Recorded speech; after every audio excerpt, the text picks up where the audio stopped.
La ministre a annoncé un fonds de 30 millions d'euros pour compenser les pertes en cas d'adaptation du format du festival pour se conformer aux règles gouvernementales. Une enveloppe de 15 millions a également été prévue pour aider aux captations de spectacles, même si elle n'est pas réservée au festival, mais concerne tout le champ du spectacle vivant. Je vais donc vous céder la parole à chacun pour une durée d'environ 5 minutes dans un premier temps, afin que vous nous expliquiez votre situation après l'annulation en 2020 et que vous nous fassiez part de l'état de votre réflexion pour la saison 2021. Nous serions intéressés également d'avoir votre regard sur le soutien de l'État et des collectivités territoriales depuis le début de la crise sanitaire.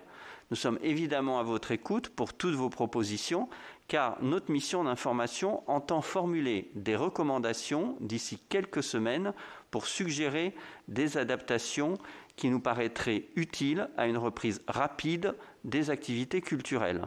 Après votre exposé liminaire, je donnerai la parole à notre rapporteur Roger Carucci et à notre second rapporteur Jean-Michel Arnaud qui doit être en visioconférence avec nous pour qu'il puisse vous interroger. Je laisserai ensuite l'ensemble des collègues qui le souhaitent vous poser des questions.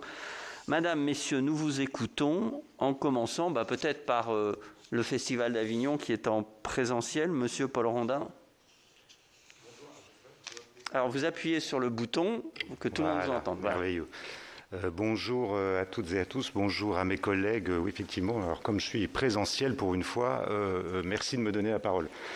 Le Festival d'Avignon 2020, rapidement, annulation donc au moment de l'annonce par le Président de la République de l'impossibilité de tenir les festivals. Donc ce que nous proposons à notre conseil d'administration, c'est un plan d'annulation et de relance, tout en même temps, si j'ose dire. Plan d'annulation, ça veut dire évidemment prendre en charge et indemniser l'entièreté des salariés intermittents, saisonniers et des plateaux artistiques qui étaient prévus lors de l'édition 2020. Et relance, ça veut dire garder des fonds et les dédier à l'activité à venir, c'est-à-dire pouvoir assez rapidement remettre de l'argent dans les équipes artistiques, dans les projets, pour imaginer que l'automne 20 ou le printemps 21 ou l'été 21 ne soit pas un désert du point de vue des créations. Donc on a eu la chance que le conseil d'administration valide ce principe-là, que donc les collectivités territoriales et l'État valident aussi le principe, puisqu'ils sont subventionneurs du Festival d'Avignon à 55%. Et qu'ils prennent en compte l'idée surtout que cet arrêt brutal de 2020 ne soit pas l'arrêt brutal de la filière à notre endroit, notamment du théâtre public, pour 6, 12, 20 mois. Fort de cela, nous avons pu, comme je vous l'ai dit, indemniser un certain nombre de personnels, ce qui a permis de ne pas les laisser s'échapper de la filière du spectacle, ce qui était un vrai danger.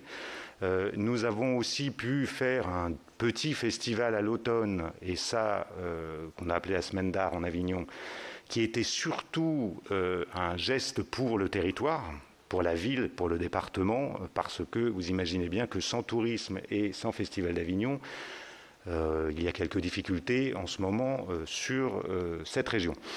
Nous avons pu bénéficier d'une fenêtre avec peu de confinement et un tout petit couvre-feu sur la fin de cette semaine d'art.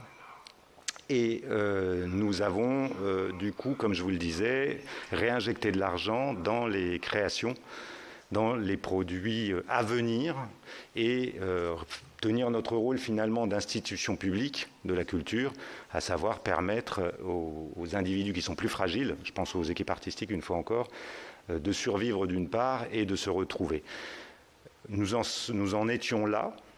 La stratégie qui a été la nôtre avec Olivier Py, c'est de dire qu'il fallait constamment être prêt. J'entends par là qu'il est plus facile de dégrader une proposition en partant de très haut que de la faire remonter en partant de bas. Excusez-moi pour ce simplisme. Et nous avons donc, pour l'été 21, du 5 au 25 juillet, préparé un festival normal et adaptable.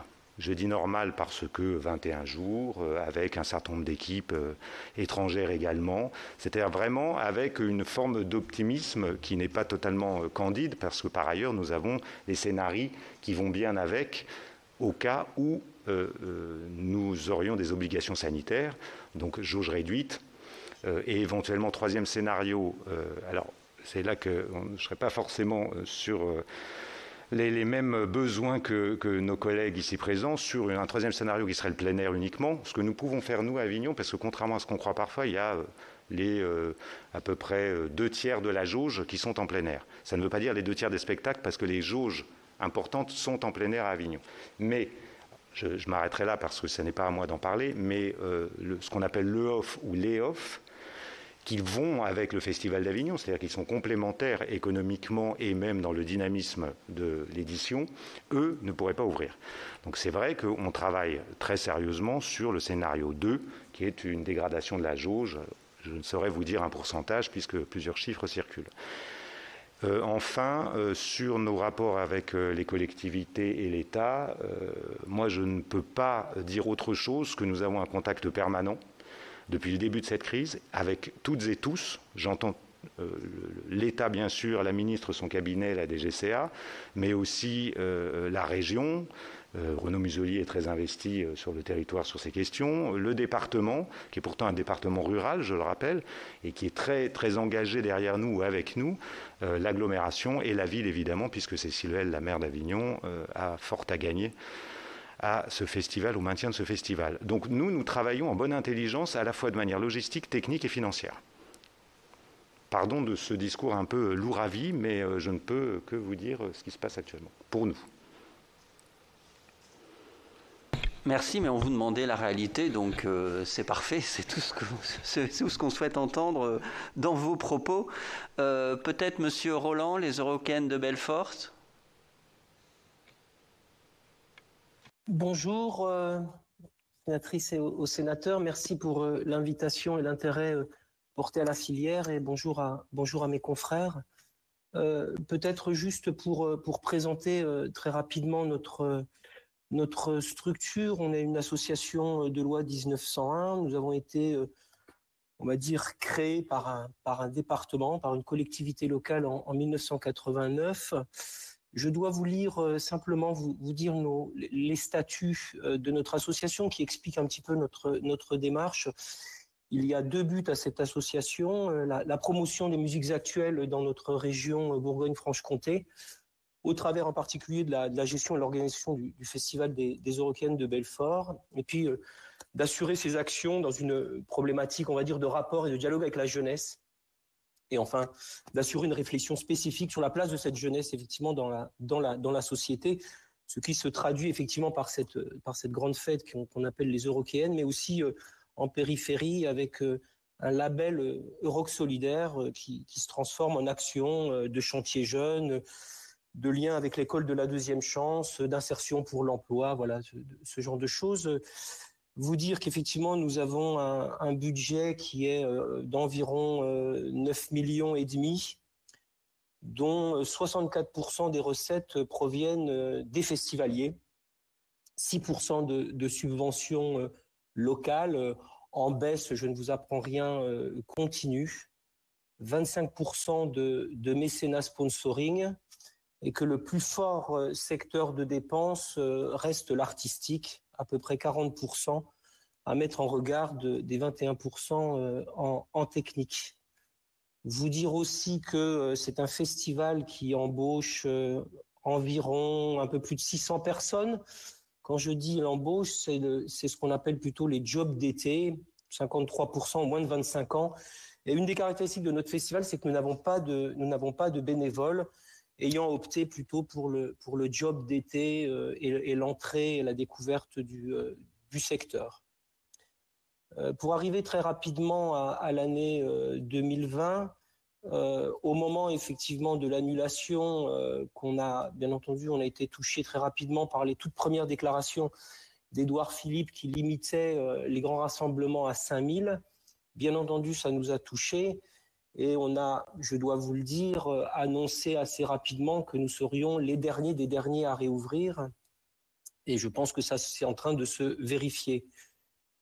Quand l'annulation a été arrivée, donc l'annulation, on a pu s'adosser sur une décision gouvernementale, puisque la question, bien entendu, de la validité de contrats en cours nécessitait peut-être de s'appuyer effectivement sur une décision officielle, ou au moins sur ce qu'on appelle le cas de force majeure, ce que l'on a eu au moment de l'annonce du président de la République début avril. Au moment de cette annulation, effectivement, on a pu à peu près se rendre compte assez rapidement que le déficit allait être considérable, puisque entre les dépenses déjà engagées et puis bien entendu les frais de structure laissaient apparaître un déficit annoncé, mais qui s'est constaté d'environ 1 400 000 euros. Comment avons-nous donc réussi à sauver la structure, puisque toute notre énergie a été bien entendu autour de ça pour l'année 2020. Le maintien des subventions locales, conseil départemental, Grand Belfort et région ont abondé en tout cas à 50% de ce déficit en maintenant. 25% du mécénat a été de façon très solidaire et très touchante maintenu. Donc 25% de ce déficit, et le reste à peu près a été comblé par les aides sectorielles et nationales, à savoir les fonds DRAC, l'activité partielle et j'allais dire les fonds dédiés du Centre national de la musique. Effectivement, comme je vous dis, on a peut-être une particularité aux Eurockéennes, mais qui était partagée par d'autres, c'est que dès septembre, dès on va dire un peu l'accalmie, nous nous sommes remis au travail pour tenter de reporter les artistes qui nous avaient accordé leur confiance en 2020, de les reporter en 2021. Ce qui permettait de trouver un gentleman agreement et puis d'éviter, j'allais dire, des procès sur des contrats qui n'auraient par exemple pas pu être tenus ou rechercher des responsabilités. Une fois qu'on a eu fait ça, on a travaillé assez vite, puisqu'on a assez rapidement annoncé notre nouvelle programmation en 2021, donc en décembre. Et je dois vous le dire que finalement, cet optimisme que nous avions au sortir de l'automne a été mesuré, j'allais dire, et chiffré, puisque nous avons vendu assez rapidement 40 000 billets, ce qui était le record depuis 30 ans de précocité de vente de billets, traduisant par là, j'allais dire, au-delà des chiffres, mais un besoin en tout cas pour nos festivaliers assez jeunes, de se projeter, j'allais dire, vers des horizons plus radieux, puisque à ce moment-là, on parlait quand même de 8 à 9 mois pour l'été suivant. Pour aller assez rapidement sur j'allais dire les besoins et les attendus du gouvernement et notamment de la ministre, quand on nous a annoncé effectivement les règles, c'est-à-dire assis, distanciés, masqués, etc., il nous a semblé quand même intéressant et même utile de pouvoir consulter, j'allais dire, une des parties prenantes les plus importantes pour nous, c'est-à-dire les festivaliers. Effectivement, il y avait des directives qui étaient des directives gouvernementales nationales. Il y avait l'avis et le sentiment des organisateurs. Quand je dis organisateurs, je parle à la fois de notre association, on est 9, mais aussi des pouvoirs locaux, préfectures. Et donc, on a fait un petit sondage, mais comme d'autres l'ont fait, là aussi, on a été assez étonnés des chiffres, puisque la première journée, nous avons eu 10 000 réponses, on en a eu 21.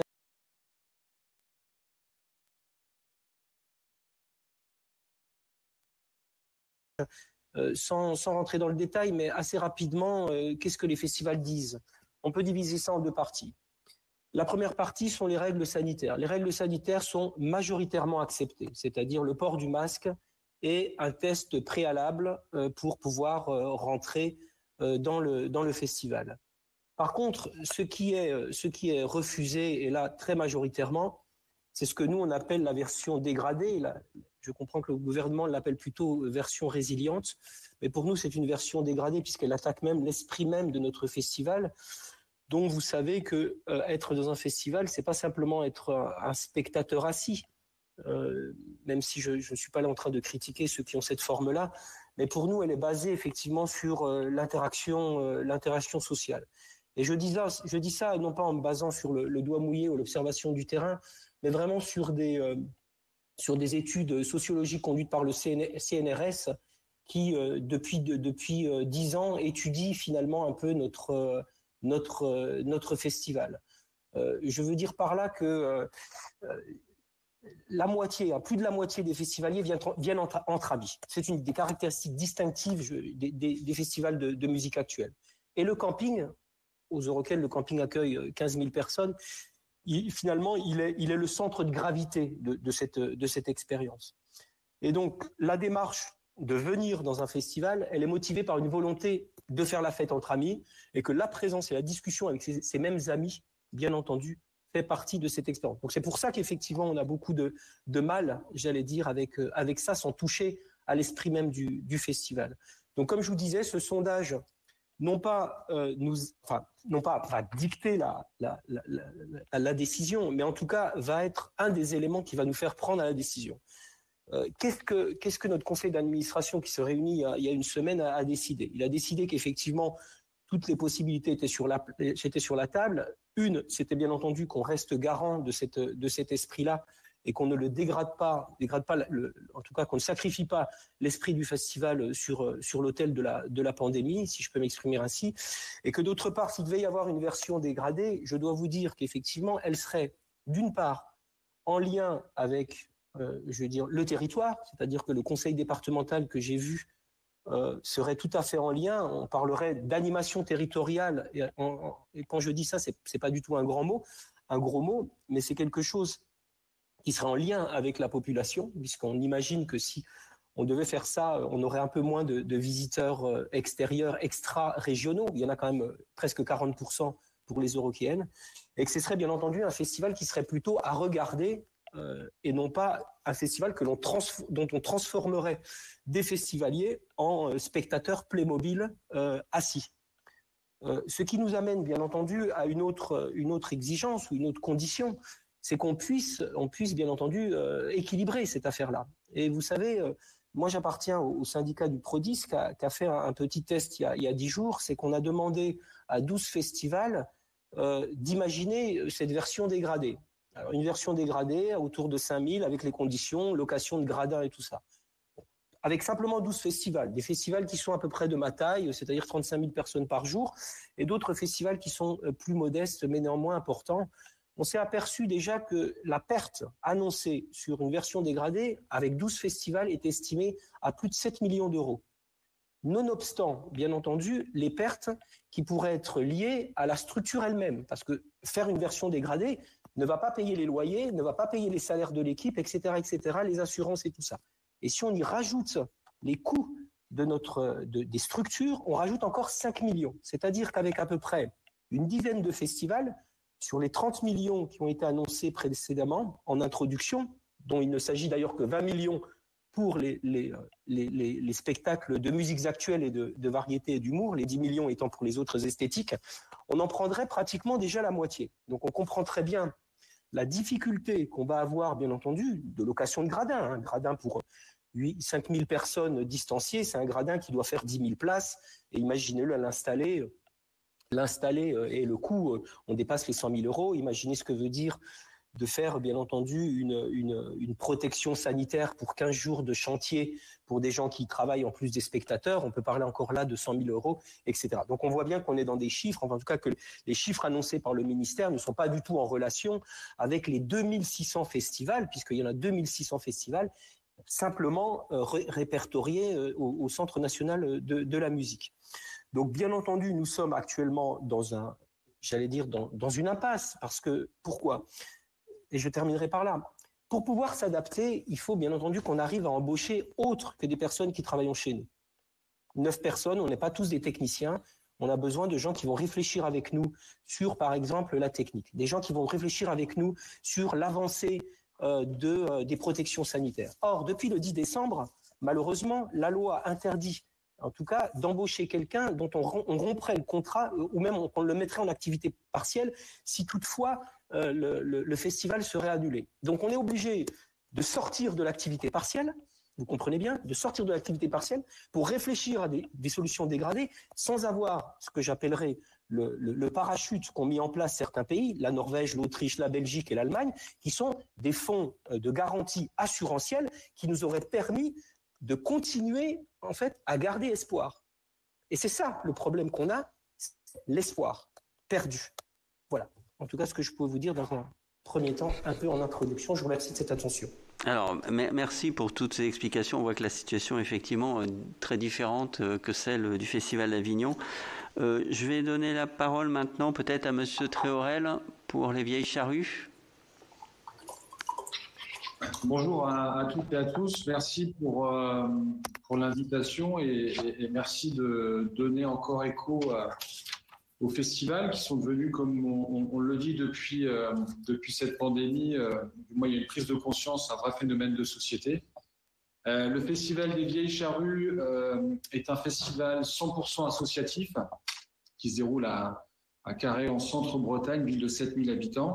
C'est un festival qui n'a pas de subvention, c'est une des particularités. On accueille chaque année autour de 280 000 personnes en 4 jours de festival.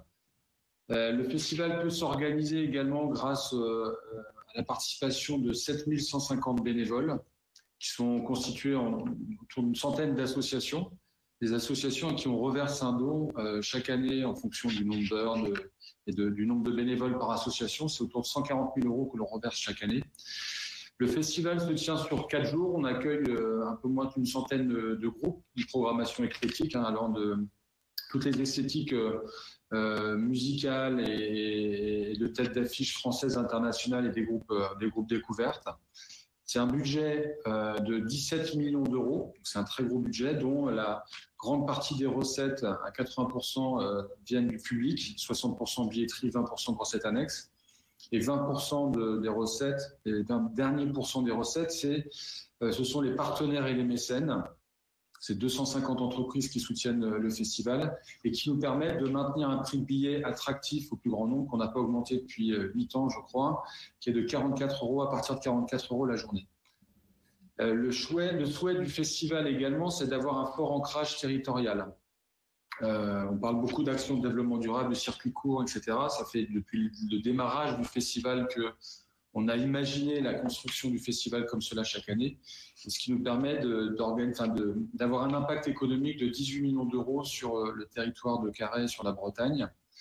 Et en termes d'emploi également, on a fait le choix d'employer massivement sur le territoire. C'est autour de 2500 personnes qui sont embauchées du fait de la tenue du festival. Alors, tout soit en propre, il n'y a qu'un salarié permanent. Après, plus de 700 personnes qui sont embauchées avec des feuilles de paie des charrues. Et puis le reste, ce sont des entreprises prestataires, fournisseurs qui complètent les équipes pour accueillir ces 4 jours de fête et de musique. Donc un modèle économique un peu particulier, très fragile, encore une fois, au regard du budget très important. Sur l'année 2020, on a eu la chance d'avoir un festival qui était, on annonce traditionnellement depuis des années maintenant les programmations autour du mois de décembre, autour des fêtes de Noël, avec une ouverture de billetterie, ce qui nous permet d'avoir une meilleure visibilité sur l'évolution des ventes de billetterie, se donner plus de temps. On avait donc annoncé au mois de décembre la programmation. On avait la chance pour la première fois d'être déjà, dès le mois de février-mars, complet. L'ensemble des billets avait été vendu. Et au début de la crise et du moins du confinement, avec cet arrêt brutal et une fois passé l'état de sidération, avec plusieurs collègues de festival, dans les échanges qu'on avait pour justement essayer de se projeter sur l'été à venir, il y a plusieurs paramètres qui faisaient que, au-delà de l'évolution de la situation sanitaire, on était en risque non pas pour organiser l'événement de l'été, mais en risque pour la pérennité de la structure et pour les emplois de la structure. Nous, on avait par exemple, au-delà du fait d'être complet, qui était quand même un paramètre important, pendant que d'autres confrères avaient leur billetterie qui était complètement stoppée, eh bien l'impact des partenaires et mécènes, c'est un impact économique de cette crise sanitaire où très rapidement des partenaires et des mécènes nous ont signifié qu'ils ne pourraient pas nous accompagner compte tenu du fait que leur activité était complètement à l'arrêt et qu'il n'y avait pas de perspective ou de date de reprise encore à cette époque-là. On voyait que la crise sanitaire évoluait dans une temporalité différente d'un continent à l'autre, avec au fur et à mesure des pays qui fermaient leurs frontières et qui suspendaient les vols. On a notamment des artistes étrangers qui peuvent être des découvertes, mais on a beaucoup qui sont des têtes d'affiche et qui conditionnent la vente de billetterie. On avait pour l'exemple Céline Dion qui était annoncé pour l'été 2020. Vous imaginez bien que les 70 000 personnes qui viennent voir Céline Dion viennent d'abord voir Céline Dion avant de voir les artistes découvertes qui seront en ouverture. Donc si une artiste comme Céline Dion ne vient pas, forcément les gens seront, et ce sera tout à fait légitime, en droit de demander le remboursement de billetterie. Et si on continue d'engager les frais, ben là pour le coup, on arrive dans une situation où quand un festival coûte 17 millions d'euros, s'il nous reste une dizaine de millions d'euros à financer, on ne pourra pas le faire. Et puis il y avait un dernier paramètre qui est important pour des festivals de grande taille, qui est déterminant pour avoir les autorisations d'ouverture, c'est tout le volet secours à la personne et médical. Nous, c'est 250 secouristes qui sont présents et un hôpital de campagne avec une cinquantaine de médecins.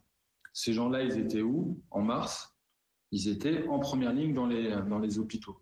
Et qu'on le savait à ce moment-là, ils nous disaient qu'ils ne seraient pas disponibles au mieux en début juillet.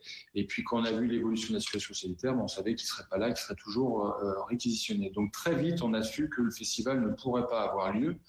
Maintenant, comme le disait Jean-Paul, l'objectif c'était aussi de faire comprendre l'importance des festivals et leur fragilité économique, l'importance des festivals sur les territoires, qui était important d'avoir un cadre pour pouvoir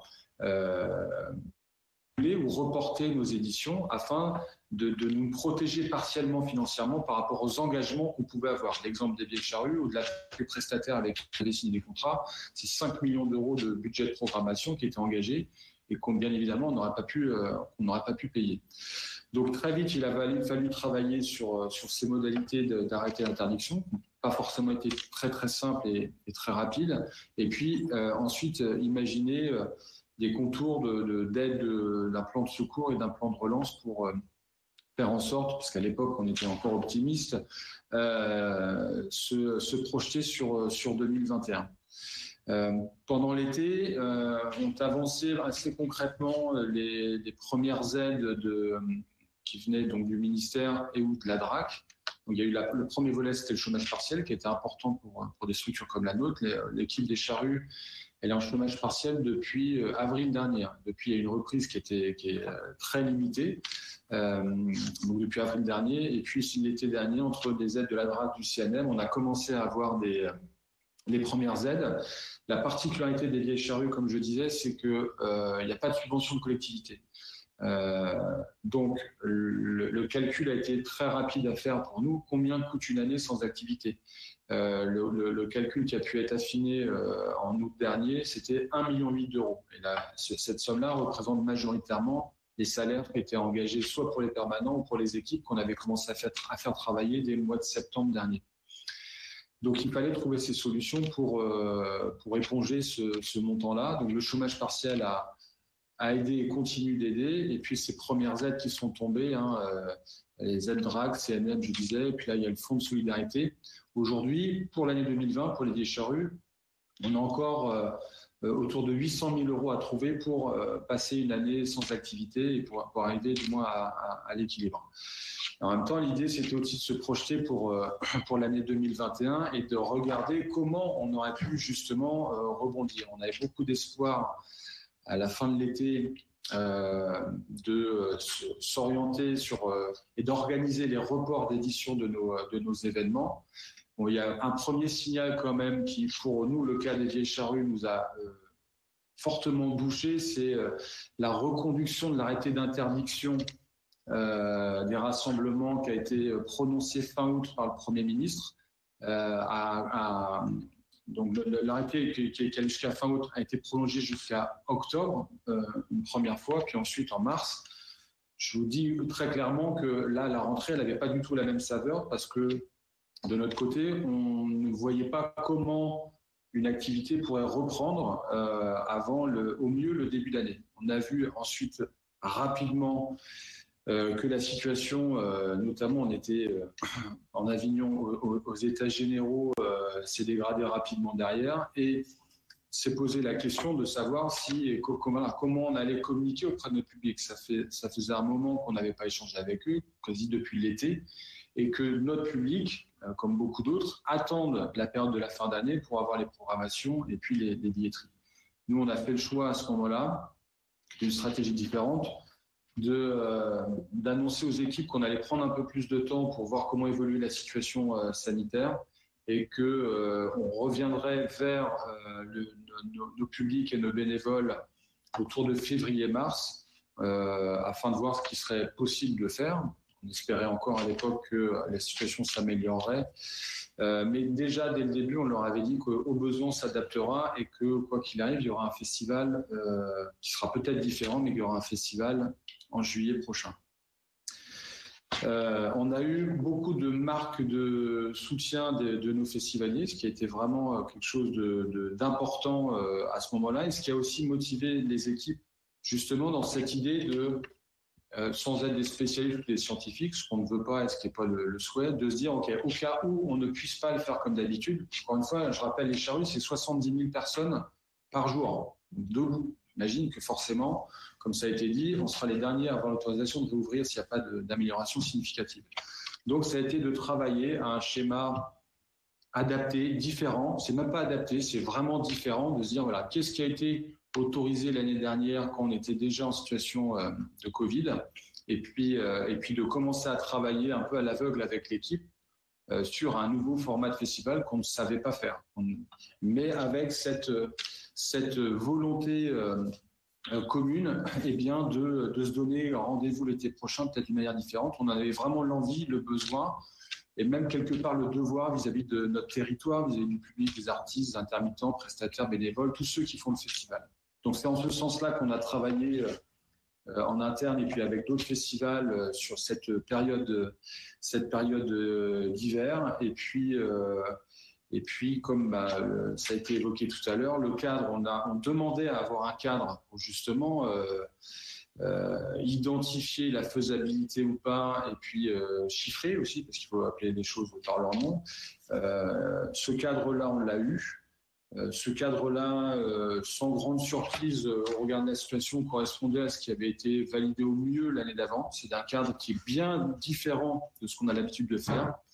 Mais du côté des Vieilles Charrues, que ce soit du conseil d'administration, les membres, les équipes et les bénévoles qu'on a sollicités, avec qui on a travaillé, on a fait ce choix-là d'y aller pour se donner rendez-vous, pour pas revivre un été silencieux. Donc maintenant, il y a beaucoup de travail encore à faire, notamment sur le calibrage des aides qui est effectivement pas adapté. Il est absolument nécessaire d'arriver à définir des aides en fonction de modèles adaptés ou compatibles au cadre qui a été donné pour arriver à l'équilibre. C'est indispensable afin de maintenir la diversité culturelle pour, j'espère, après une reprise normale. Il y a, au-delà de l'ACI, ce cadre à jour de la distanciation qui est un vrai problème, parce que même pour les festivals qui veulent créer un projet peut-être un peu différent pour cette année, trouver des gradins ou des assises en 5000 non distanciés, ça va être compliqué. Alors, distanciés et au-delà des coûts qui seront doublés, ça va être quasi impossible, il faut se le dire. Donc, il va falloir qu'on arrive à savoir quels sont les points de contrôle qui vont faire les critères pour desserrer les taux de ce cadre qui est fixé aujourd'hui. Et puis, voilà, expliquer également que la partie bar et restaurant est nécessaire. C'est plus une notion de service qu'une quasi une obligation sanitaire qu'on accueille pendant plusieurs heures les festivaliers sur un site. Et puis, rappeler également qu'on a réussi à faire face à plusieurs crises, notamment celle liée aux attentats. Donc, on a upgradé nos dispositifs de sécurité, d'accueil public. Il y a beaucoup de choses que l'on sait faire. On est force de proposition et que, bien évidemment, en tant qu'organisateur, on engage notre responsabilité civile et pénale. L'objectif, c'est d'accueillir le mieux possible et de mieux en mieux les festivaliers afin de leur donner envie de revenir. Donc, la situation délicate que l'on connaît, on en a parfaitement conscience. Et en s'engageant à vouloir adapter nos événements pour certains ou créer de nouveaux formats, comme c'est le cas pour les Vieilles Charrues, on a annoncé qu'on transformait le festival habituel en 10 soirées de concert pour essayer de toucher le maximum de gens et d'avoir le plus d'impact sur le territoire. Donc il y a plus que 2-3 facteurs vraiment clés de démarrage afin de faciliter les choses et puis de travailler très vite sur les protocoles sanitaires et les accompagnements afin de mettre personne en risque et de faire résonner un peu de musique sur la France l'été prochain. Merci. Alors, merci beaucoup. Et donc, nous allons terminer ce tour de table avec Madame Delanlay. Vous êtes directrice adjointe des Rencontres d'Arles. Vous avez la parole. On vous écoute. Bonjour, Monsieur le Président, Mesdames les sénatrices, Messieurs les sénateurs, chers collègues. Je vous remercie pour votre invitation et pour l'organisation de cette audition qui vient déjà en tant que telle souligner l'importance des festivals dans la vie de notre pays. Je vais revenir rapidement sur l'édition 2020 annulée et je vais vous présenter également le fonctionnement du festival dans ses grandes lignes. Donc aujourd'hui, je représente finalement le domaine des arts visuels puisque nous sommes un festival dédié à la photographie et à l'image sous toutes ses formes qui se déroule en 2 volets. Un volet d'exposition, environ 35 expositions qui sont présentées pendant une durée de 3 mois, de juillet à septembre, dans une 20aine de lieux du centre-ville qui sont extrêmement variés, de cloîtres du XIIe siècle jusqu'à des friches industrielles. Donc des petits lieux, des lieux qui peuvent être parfois labyrinthiques et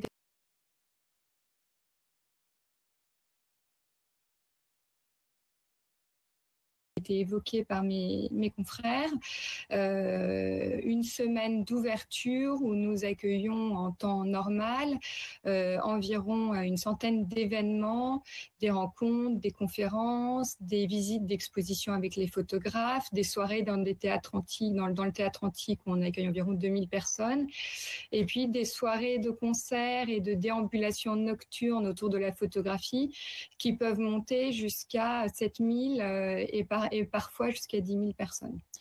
Donc évidemment, on voit bien là qu'on a un ensemble de contraintes qui sont démultipliées puisque pour l'année 2021, nous avons les contraintes des festivals accueillant du public, mais également les contraintes qui sont plutôt liées aux musées et centres d'art et qui à ce jour ne sont pas encore définies, dont le cadre n'est pas encore défini. Pour revenir sur l'annulation de 2020, nous avons essayé de maintenir le festival jusqu'au plus tard possible et après les annonces d'Édouard Philippe début mai, nous avons été contraints d'annuler. Le conseil d'administration a décidé l'annulation. C'était en partie lié au fait que nous n'avions plus les moyens en termes de faisabilité pour monter le festival, puisque la temporalité d'un montage, un festival d'exposition, ça se déroule sur environ 1 an de la préparation de l'editing des photographies, de l'obtention des droits, du travail avec les photographes.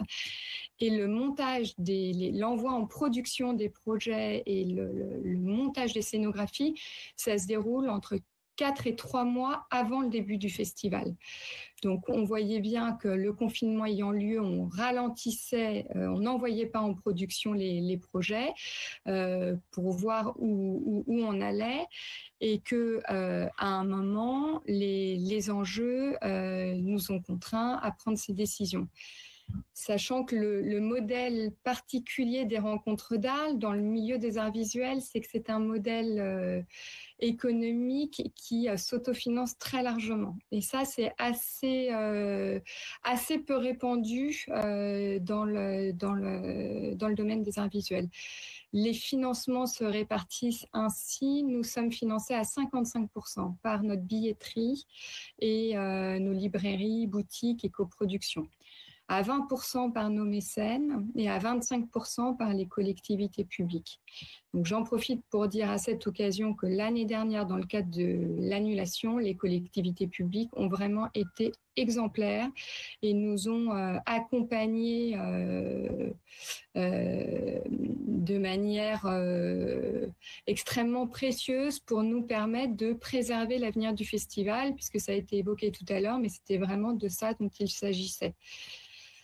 Voilà pour l'année 2020. Pour aujourd'hui, 1 an après la crise, l'évolution de la pandémie fait que les incertitudes demeurent très largement et dans le milieu de la photographie, c'est évidemment tout un écosystème qui a subi et qui subit encore de plein fouet la crise. Dans notre cas, c'est effectivement des photographes, ce sont des artistes, des commissaires d'exposition indépendants, des galeristes, des éditeurs, mais aussi des installateurs d'œuvres d'art, des techniciens. Et certains d'entre eux sont dans des situations de très grande précarité. Donc nous sommes très attendus par eux, évidemment, nous sommes très attendus par notre public, mais aussi par tous ceux qui travaillent pour et autour du festival, nos artistes, nos équipes, nos techniciens, nos prestataires, et par les acteurs du territoire qui comptent sur nous, puisque je pense qu'on s'accorde tous sur l'importance qu'ont les festivals en termes de rayonnement territorial et de retombées économiques et touristiques. Pour l'édition 2021, on est sur une approche qui est assez similaire à celle d'Avignon, c'est-à-dire que nous avons réalisé une édition ambitieuse et volontaire. Pour autant, nous avons d'ores et déjà intégré des contraintes qui seront imposées et donc nous avons supprimé non pas des projets mais des lieux, c'est-à-dire que les petits lieux avec des jauges de petites dimensions, donc avec des jauges qui seraient importantes, restreintes, de manière importante, et les lieux labyrinthiques, nous avons souhaité ne pas les utiliser cette année. Mais voilà, l'ambition sur les expositions est forte. Sur la semaine d'ouverture, aujourd'hui, nous avançons encore dans la réflexion. Alors, on sait bien que c'est extrêmement difficile aujourd'hui de nous proposer une date de réouverture. Et on a bien conscience qu'on ne l'aura pas tout de suite. Mais dans le cadre d'un festival d'art visuel, nous n'avons pas encore eu le cadre qui a été donné pour les festivals de musique ou de théâtre. Donc aujourd'hui, le point le plus important pour nous, c'est qu'on connaisse ce cadre qui est attendu également pour les centres d'art et les musées. En effet, des pistes peuvent être envisagées pour réduire dans les lieux d'exposition les risques et pour maîtriser les flux des publics dans l'espace public. Des jauges réduites ont été évoquées à 1 personne pour 8 mètres carrés ou 1 personne pour 10 mètres carrés, soit 2,5 fois moins de visiteurs que la jauge actuelle qui est de 1 personne pour 4 mètres carrés.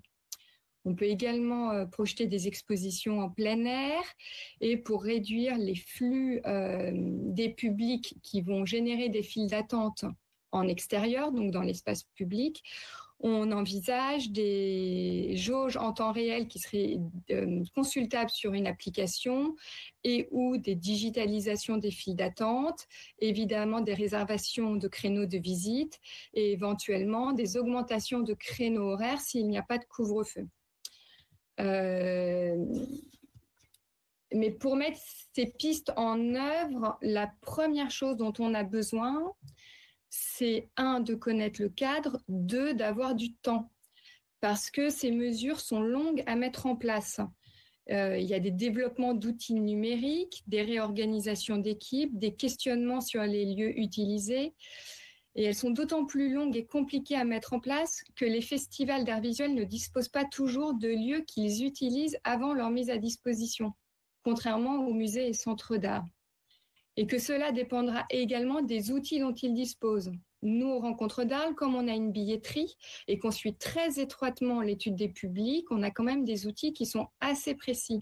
Mais d'autres festivals d'art visuel n'ont pas forcément ces outils qui préexistent.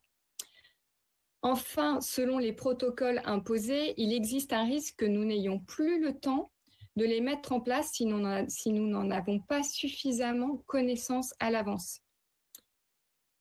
Ensuite, évidemment, ces mesures engendreront des coûts supplémentaires qui peuvent peser très lourd dans l'économie d'un festival, souvent fragile, et il sera nécessaire d'envisager des moyens complémentaires liés spécifiquement à la mise en œuvre de ces contraintes sanitaires.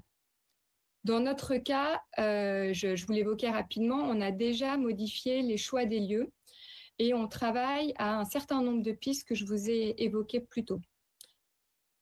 Par ailleurs, comme nous ne pouvons pas connaître avec certitude les dates de réouverture et les conditions de réouverture, c'est-à-dire confinement éventuel le week-end, nous sommes en PACA, ou couvre-feu, nous avançons sans visibilité. Et la temporalité de l'organisation d'un festival d'art visuel fait que les décisions et les engagements financiers lourds, donc la production des expositions et l'installation des scénographies, se fait 3 à 4 mois avant le festival, c'est-à-dire maintenant pour les festivals d'été. Or, l'évolution et les contraintes sanitaires qui seront imposées auront des conséquences sur l'économie du festival, que ce soit en termes de billetterie, je l'évoquais tout à l'heure, passer d'une jauge de une personne pour 4 mètres carrés à une personne pour 10 mètres carrés, c'est multiplier par 2,5 le nombre de visiteurs en moins, même si nous ne sommes pas dans des jauges strictes comme dans le cadre des festivals de musique. Aux rencontres d'Arles, sur certaines périodes de l'été, nous sommes déjà à des jauges maximum. Donc ça entraînerait des conséquences financières importantes. La ministre a déjà entendu ces problématiques et évoqué des garanties concernant des compensations en perte de billetterie et en perte d'exploitation, que ce soit en cas de contraintes sanitaires imposées ou de fermeture administrative, parce qu'aujourd'hui, on constate bien que les musées ne sont toujours pas réouverts et que nous avons une visibilité malgré tout minime sur la manière dont il pourrait y avoir des rebondissements dans les semaines à venir. Pour nous, il serait vraiment précieux d'en connaître les modes d'attribution. Et d'avoir l'assurance que nous pouvons avancer pour mettre en œuvre ces festivals comme nous le souhaitons ardemment, sans pour autant les mettre en danger, car notre rôle, c'est aussi d'en préserver l'avenir. Je vous remercie. Alors, merci beaucoup pour vos explications. Merci à tous. On a bien compris la diversité de vos situations et la demande qui est commune d'être rapidement fixée sur les règles de reprise. Je vais maintenant passer la parole à notre rapporteur Roger Carucci. Bonjour à tous. Effectivement, la diversité des situations est telle que je ne vois pas d'ailleurs de proposition uniforme, parce que ça n'aurait pas de sens. Et on l'a vu avec d'autres lieux culturels dans les tables rondes précédentes, on n'est pas du tout dans la même situation. Et pour vous, on est dans une situation beaucoup plus compliquée. Alors évidemment, on pourrait rêver que toute la population, ou presque, soit vaccinée d'ici le mois de juillet, ce qui simplifierait le problème. Mais nous n'en sommes pas là, nous en sommes même très loin. Ma première question est pour tout le monde, là, enfin vraiment pour l'ensemble, c'est est-ce que vous imaginez que l'accès à vos festivals, quels qu'ils soient, soit réservé à des gens présentant un test ou un certificat de vaccination qui aurait déjà eu lieu si tant est que la vaccination s'accélère. Deuxième élément, dans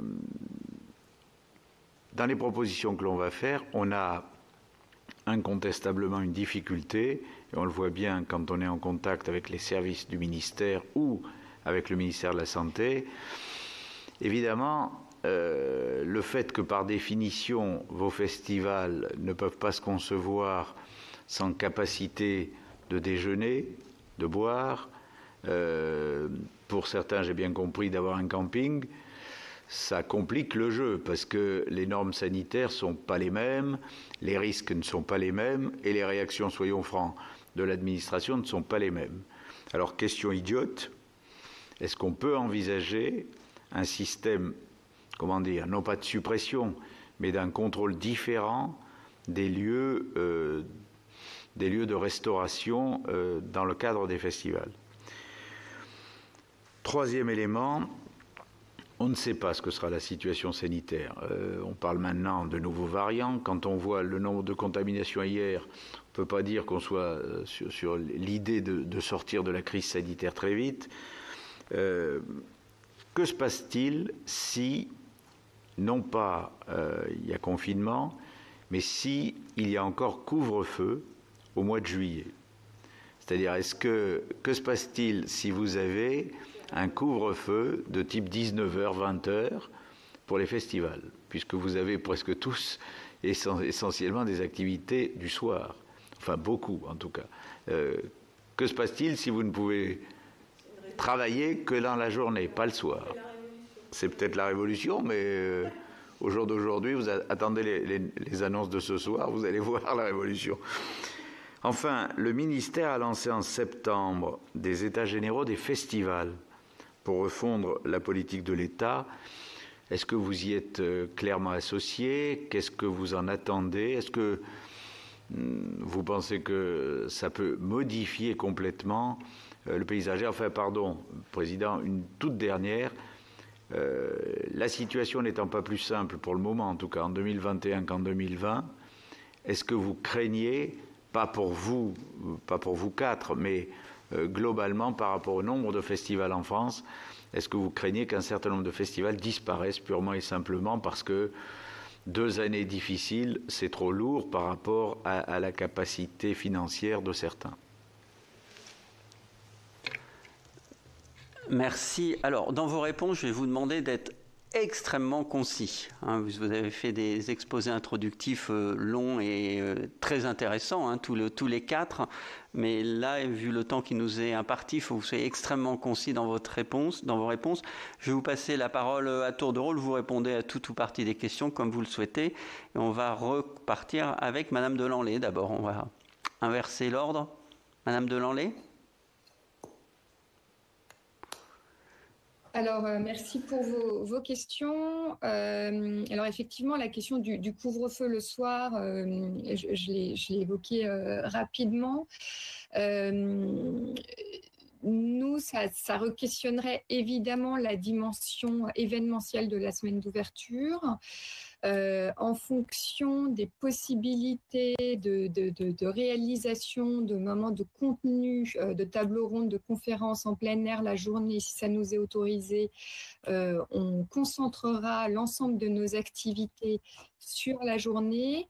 Et de toute manière, nous avons d'ores et déjà renoncé aux événements qui drainent plus de 5000 personnes en soirée. Il reste la question des soirées au Théâtre Antique où nous accueillons d'habitude 2000 personnes et qui ne peuvent se faire que de nuit parce que pour projeter des photographies, c'est quand même plus réalisable. À ce moment-là, on s'adaptera également. Et en ce qui concerne, par contre, l'enjeu des expositions l'été, on ne sera pas directement impacté. Ça nous obligera à réduire nos horaires de visite et d'ouverture, ce qui viendra probablement complexifier les questions de jauge et de flux des publics au sein des expositions et dans l'espace public. Mais ce sont des points qui peuvent s'organiser et se structurer. Ensuite, sur la question de la crainte de la disparition des festivals, alors moi je suis absolument convaincue qu'il y a un réel risque.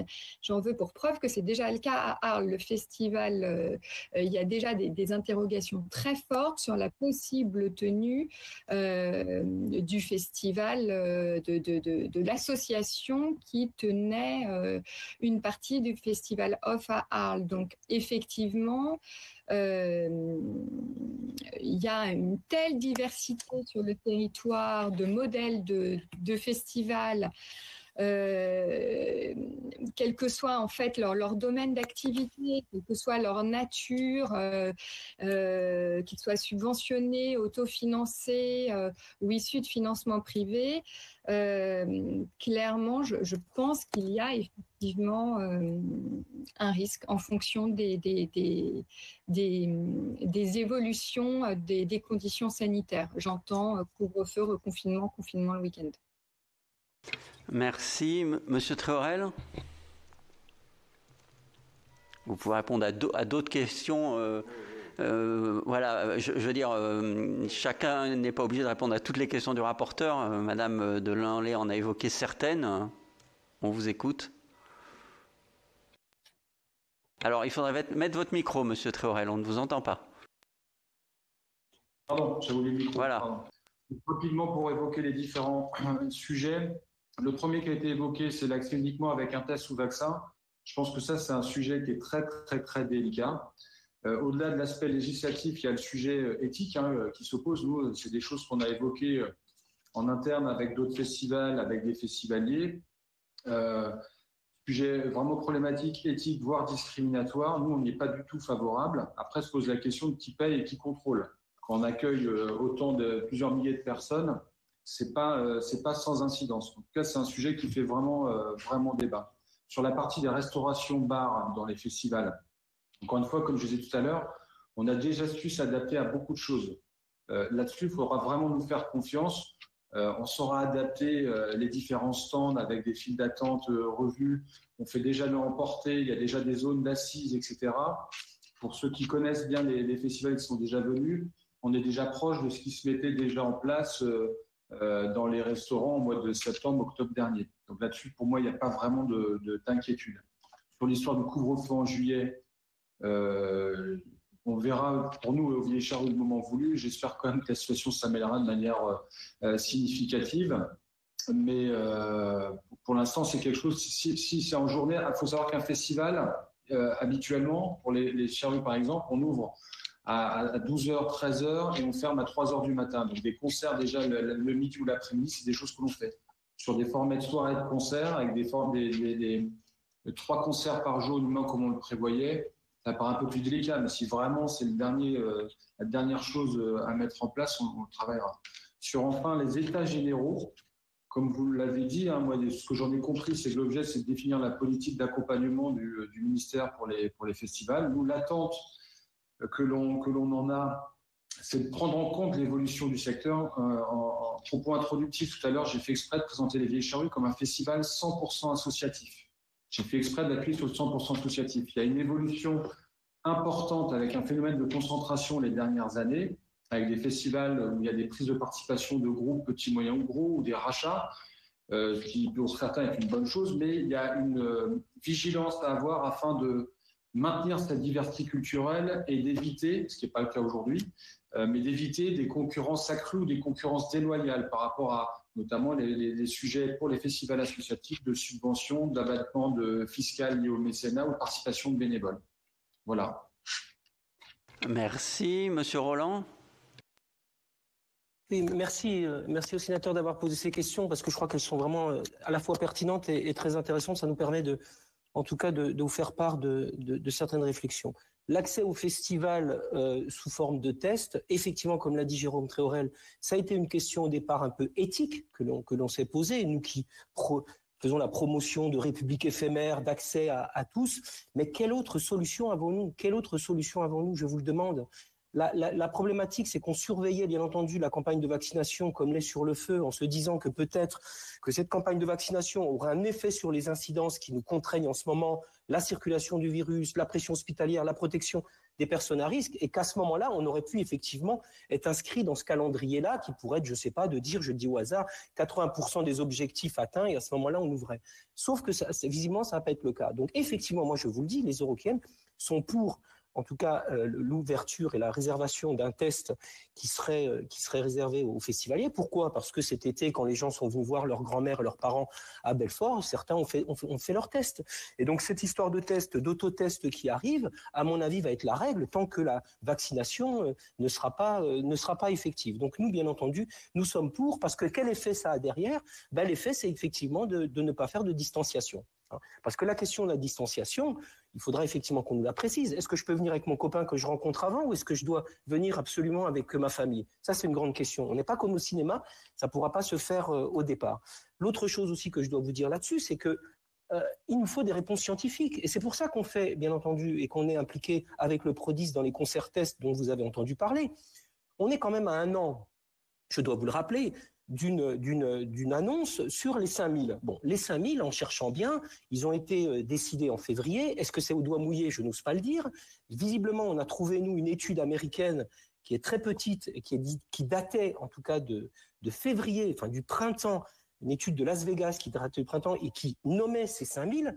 Maintenant, je vous le dis, il nous faut des réponses scientifiques. Je sais que vous avez auditionné des épidémiologistes qui, eux-mêmes, ont parlé de ça. Ce concert-test-là, c'est quoi? C'est prouver l'absence de surrisque, c'est ce qu'on veut faire, mais vous voyez bien la situation, on doit prouver une non-contamination alors qu'on sera en droit de demander à prouver finalement le contraire. On est finalement dans ce qu'on appelle l'inversion de la preuve. Bon. Mais on est bien entendu dans cette affaire de réponse scientifique parce que d'une part, c'est la seule chose qui nous amènera à avancer et ne pas avoir l'impression d'être dans un jour sans fin et de nous retrouver en février 2020 et que bien entendu, les réponses à ces concerts-tests nous permettront de nous adapter. Quand je dis nous, entendons-nous bien, c'est l'ensemble de la filière. On sait très bien qu'on ne passera pas de 0 aux Eurocaines ni aux Vieilles Charrues. On passera de 0 aux salles, etc., etc. Et en plus, nous arriverons à la fin. Donc, c'est très important. Sur la question des bars et restaurations, je vous renvoie, bien entendu, à la fois aux sondages, aux réponses de sondage qu'on a fait. 73% des festivaliers disent non. Le temps passé sur un festival est un peu plus long que celui passé dans une salle, je ne sais pas, au Bataclan. L'arrivée, plus cela, ça va être retardé, bien entendu, par tout ça.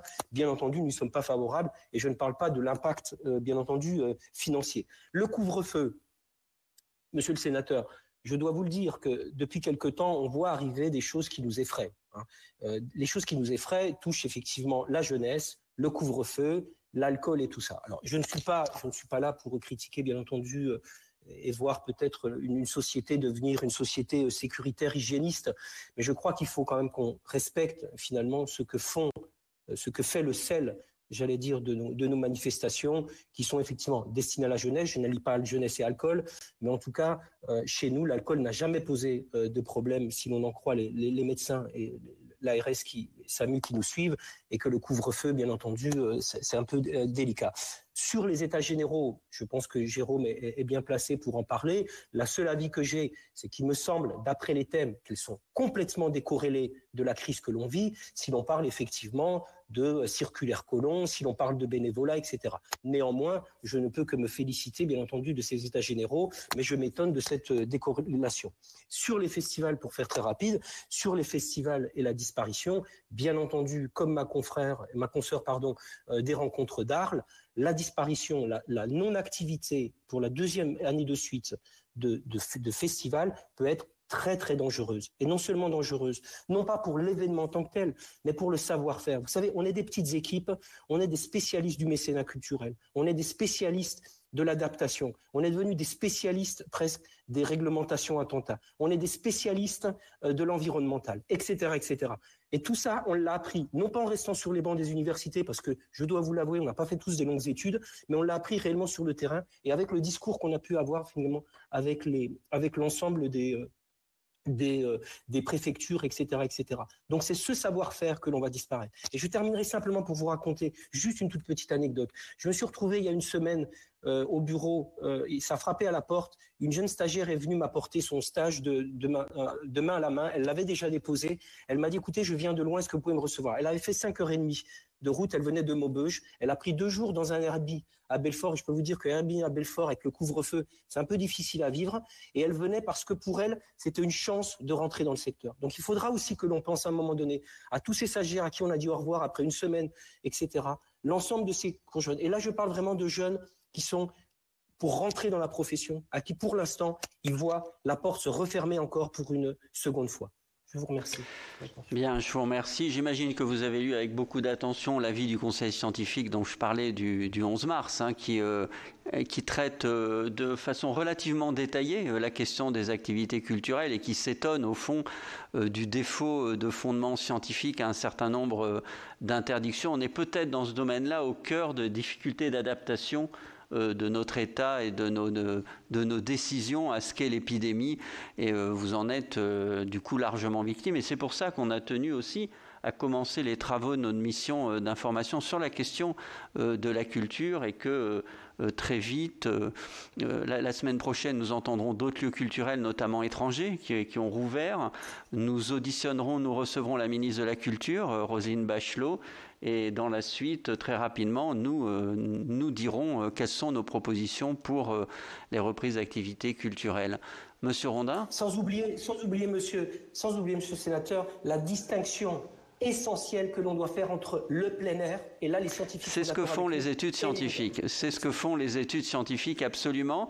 Mais je tiens à dire que par ailleurs, elles traitent aussi la question d'activité culturelle en intérieur et des conditions de reprise de ces activités. Et parfois, à certaines conditions, en intérieur, il n'y a pas beaucoup plus de risques qu'en extérieur, sauf si on imagine vivre dans un risque zéro.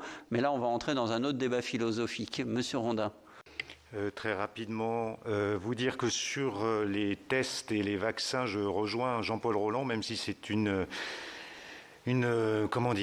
argumentaire qui n'est pas toujours entendable dans nos professions ou même chez certains de nos spectateurs, mais je crois qu'on ne peut pas faire autrement, effectivement, et que donc il faut s'imposer cette règle si on veut retrouver le chemin des lieux culturels. Sur le couvre-feu, c'est évidemment une catastrophe pour des sites comme Avignon où il fait très chaud.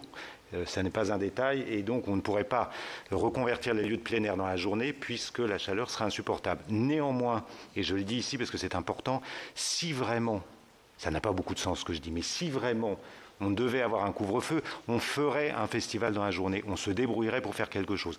On ne peut pas se dire qu'on n'en fera pas.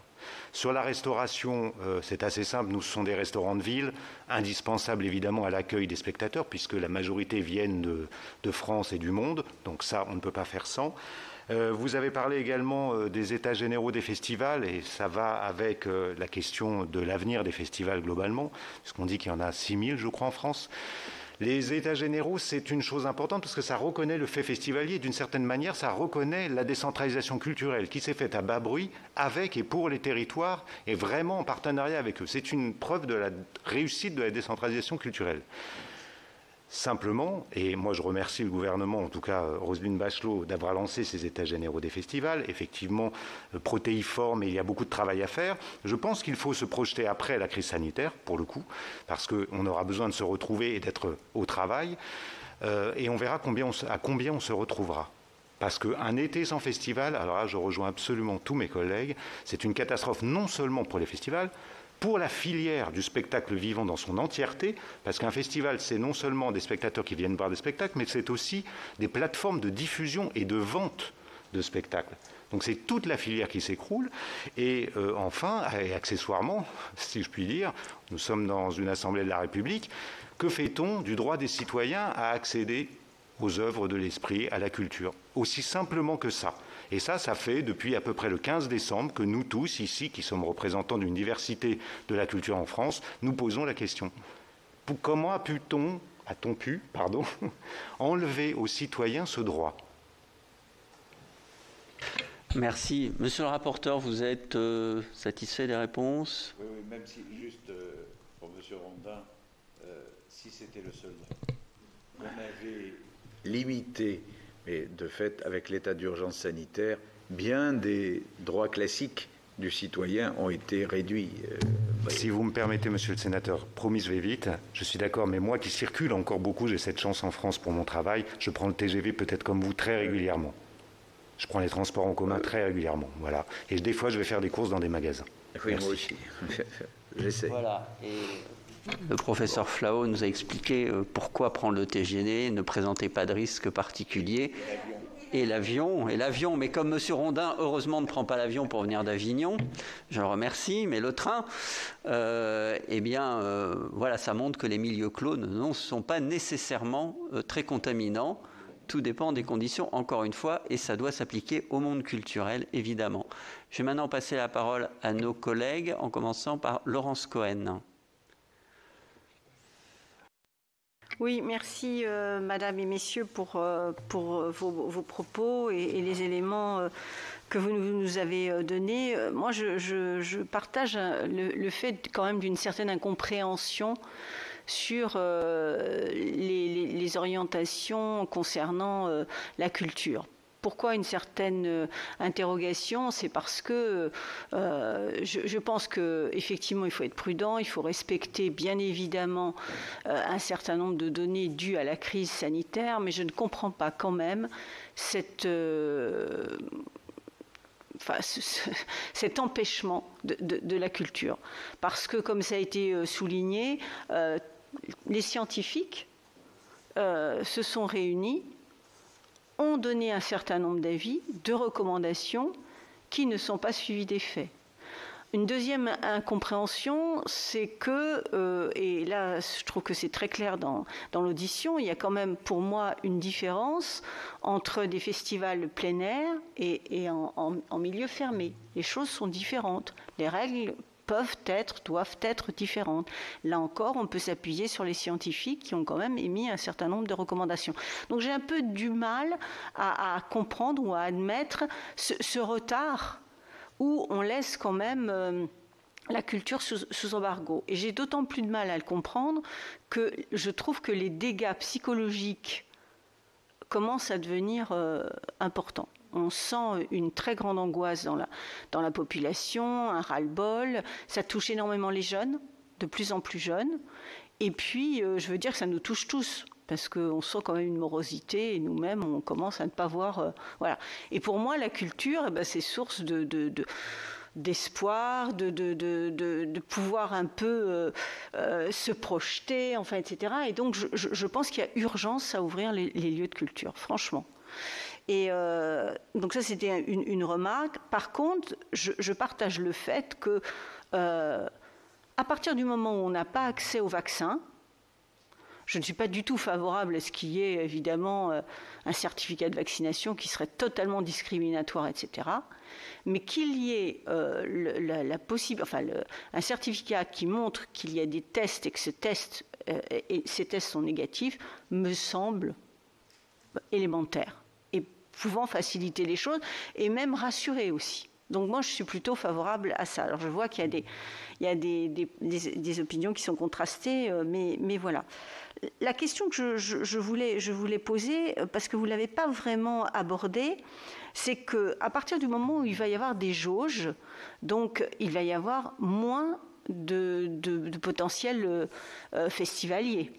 Donc, est-ce que vous avez envisagé finalement un allongement de la durée de vos festivals dans le temps? Ça pose d'autres problèmes, mais est-ce que ça pourrait être une solution, pardonnez-moi l'expression, elle n'est pas très jolie, pour un étalement des publics et permettre donc, voilà. Donc ça, c'est vraiment une question. La deuxième chose, vous avez parlé de festivals qui malheureusement disparaissent. On en a comptabilisé 6 000.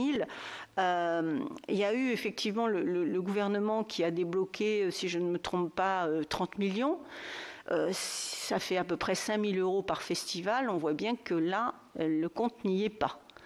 Donc j'aimerais avoir votre appréciation là-dessus. Et puis j'ai aussi également lu qu'il y avait 15 millions pour la captation. Donc qu'est-ce que ça entraîne pour vous en tant que festival? Est-ce que c'est une espèce de festival virtuel, etc. Je sais que, sur les festivals que vous représentez, je ne vois pas du tout comment ça pourrait être possible. Mais voilà, qu'est-ce que vous pensez de ces deux crédits alloués, déblocages de crédits alloués au festival?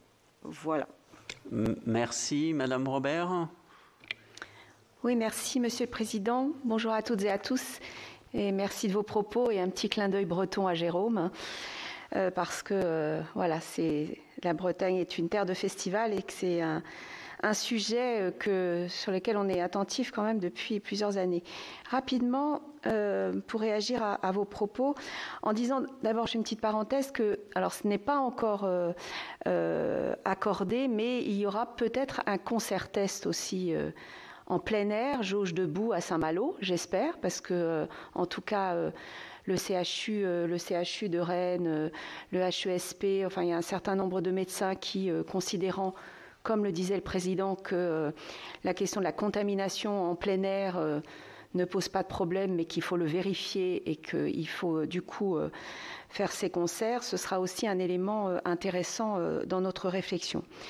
On voit bien que le cadre qui a été annoncé, ça avait le mérite d'être un cadre et en tout cas donner une certaine perspective. Mais celui qui a été annoncé par Madame Bachelot, en l'occurrence les 5 000 assis, ne conviennent pas.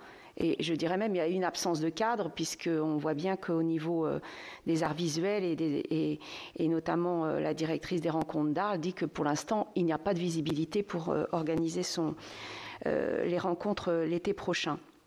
Alors, il va y avoir une autre étape des États généraux à Bourges, si je ne m'abuse, en avril. Quels seraient les éléments qui seraient de nature, en tout cas, si ce n'est à accélérer vos décisions, du moins à vous satisfaire dans l'organisation d'un nouveau modèle de festival l'été prochain ou une nouvelle organisation. Est-ce que, et notamment sur le plein air, puisque le cadre qui a été donné ne fait absolument aucune différence entre les salles et le plein air. Et puis, dernière petite question, puisque le fonds festival, Laurence en a parlé, donc je n'y reviendrai pas. Quid des assurances ? Est-ce que vous avez, puisque vous avez quand même, vous êtes divers, mais vous avez cette particularité d'être quand même des festivals importants, est-ce que pour la première suppression, elles ont été au rendez-vous et comment ça se passe pour ce qui va se passer demain? Et enfin, le mécénat, êtes-vous inquiet? Où j'ai entendu qu'il y avait du mécénat solidaire, c'est-à-dire qu'il y avait quand même des mécènes qui continuaient de pouvoir vous accompagner, mais voilà, dans la période à venir, quels sont vos échanges avec vos mécènes, parce que c'est normalement, et vous l'avez dit, dans votre modèle économique, un apport non négligeable. Voilà, merci. Merci, je crois qu'il n'y a pas de questions de nos collègues qui sont en visioconférence. Ah, pardon. Eh bien, Jean-Michel Arnaud, qui est rapporteur également. Alors, il faut mettre le micro, par contre. Il n'y a pas de son.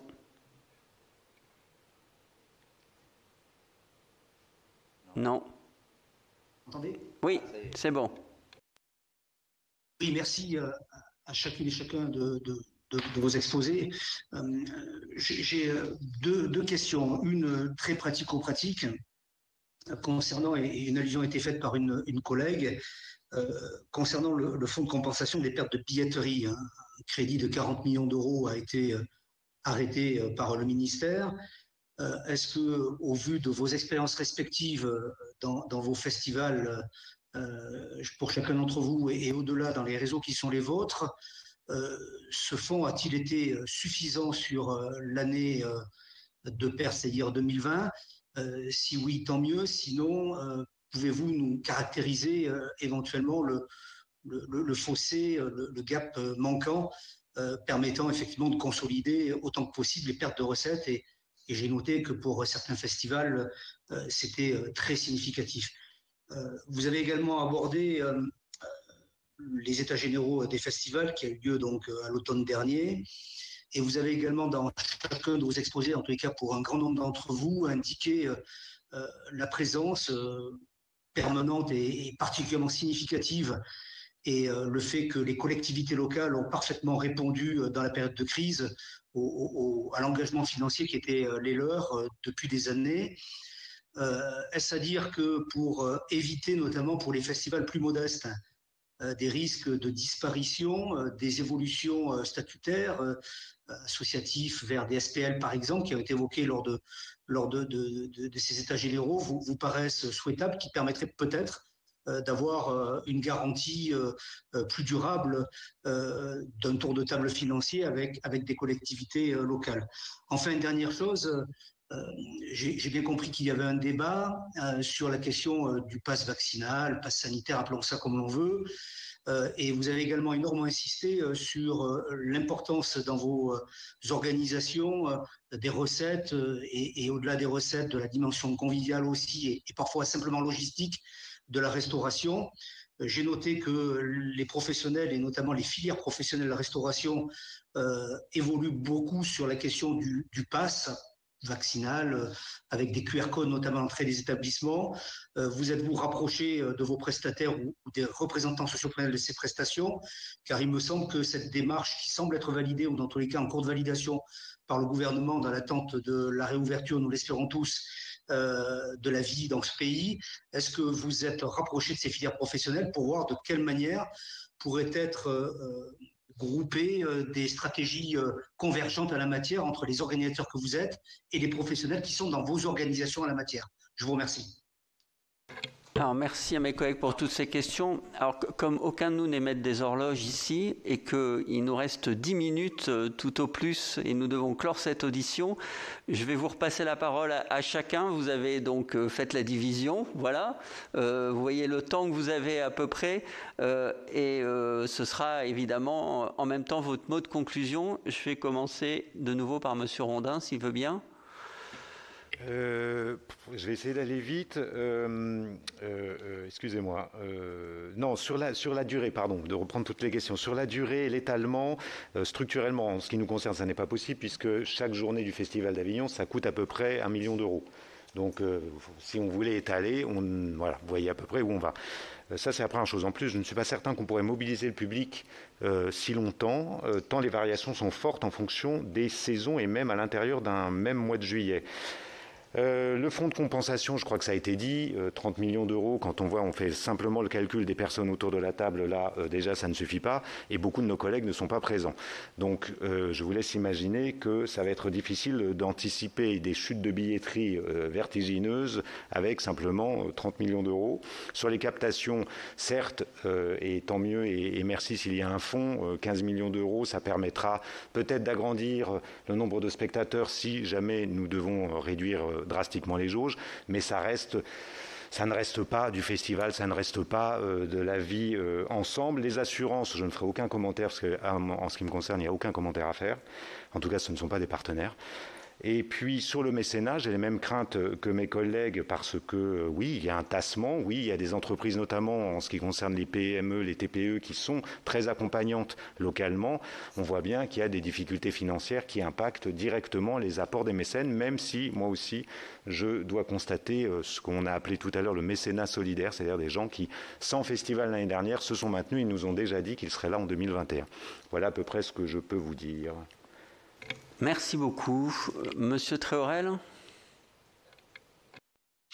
Donc, rapidement, sur un point important qui a été mentionné, effectivement, c'est indispensable de faire une différence entre le plein air et les salles, qui est des règles différentes. Sur la question des tests ou des passes, encore une fois, pour moi, ce n'est pas à l'organisateur d'imposer ce genre de choses.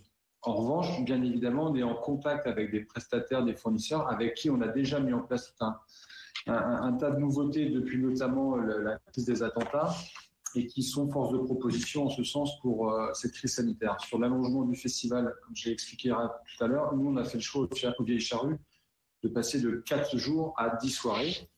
Sur les aides, bien évidemment 5 000 par festival, ça n'a pas de sens. Il faut absolument, et c'est en cours je crois, mais définir des critères qui soient adaptés, qui prennent en compte les modèles juridiques aussi des festivals, en prenant en compte d'autres paramètres comme ceux qui n'ont pas de subvention. On parlait de l'accompagnement des collectivités qui est vrai et massif, mais pas systématique en France, pour ceux qui ont déjà des aides. Il y en a qui n'ont pas d'aide. L'exemple des Vieilles Charrues en est un, il n'y en a pas, donc il n'y en aura pas qui seront renouvelés de manière mécanique. Peut-être qu'il y a là des aides nouvelles à mettre en place pour affronter cette crise du Covid.